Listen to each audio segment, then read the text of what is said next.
Сәлеметсіздер ме балалар? Бұл 3-ші сынып қазақ тілі сабағы. Бүгін бізде 67-ші сабақ зат есім. 9-шы жаттығу. Мәтіндерді оқып, өзара салыстыр. Құмға салған сурет. Жұрттың баласы хат танып сабақ оқығанда, мұның қолынан бір келгені сұқ саусағымен құмға сурет салу. Болмаса қашау, пышағын ала жүріп, тас пен ағаштан мүсін жасау.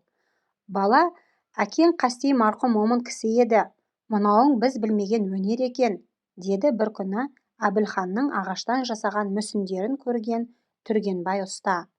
Өнерді өрге бастыру үшін өмірді тану керек. Білімсіз адамның өрісі тар, құлашы қысқа, сурет салуға талабың бар екен. Оқуың керек шығар, балам, деген еді бірде ол. Осы сөз оның алдынан бақыт шырағы болып жылтырады. Қадір Сауырұлы. Суретші ата, шал көденің гүлін-ай, елге тартқан сыйындай. Ақындардың алыбы, мынау біржан сүйінбай. Мына сурет жасымнан, көзіме оттай басылған. Аман келді атамыз, алмас қылыш асынған. Күткен диқан ақ самай, мынау әсем бақшаны-ай. Көз тартады кең жайлау, алаулайды қапшағай. Мынау тауды қашаған, батыр кенші жас адам. Өнерлі ата Әбілхан, мұның бәрін жасаған. Нұрсұлтан Әлімқұлов. Енді балалар, астындағы сұрақтарға назар аударайық. Мәтіндерде кім туралы айтылған? Екі мәтінде суретші Әбілхан Қастеев және оның туындылары жайлы айтылған. Мәтіндерді көркем шығарма түріне ажырат. Бірінші мәтін әңгіме, қара сөз түрінде жазылған, ондай шығармалар прозалық шығармалар деп аталады. Екінші мәтін өлең, ондай шығармалар поэзиялық шығармалар деп аталады. Мәтіндердің ұқсастығы мен айырмашылығын тауып көр. Мәтіннің балалар ұқсастықтары екі мәтінде де атақты суретші Әбілхан Қастеев туралы айтылған. Ал айырмашылықтары бірінші мәтін қара сөзбен жазылған проза шығарма, ал екінші мәтін өлеңмен өрілген поэзия шығарма екен. Суретші ата мәтіннен зат есімдерді теріп жаз. Қайсысы жалпы есім, қайсысы жалқы есім екенін айт. Жалпы есімдер ақын, қылыш, сурет, диқан, тау, батыр, ата, ел, гүл, бақша, от.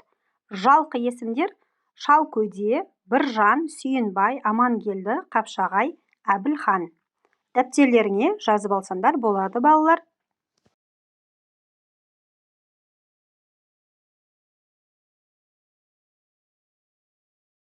Оныншы жаттығу. Мәтінді көшіріп жаз. Зат есімдерді тап, олардың үстіне з, е деп белгіле. Мүсін сөзінің айтылуы мен жазылуын салыстыр.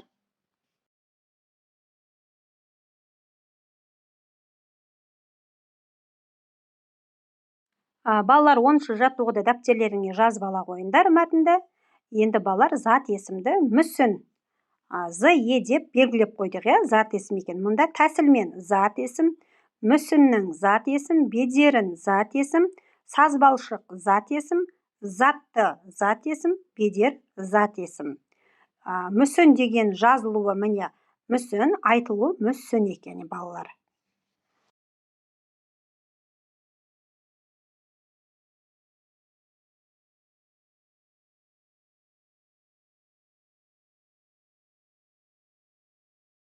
Он бірінші жаттығу.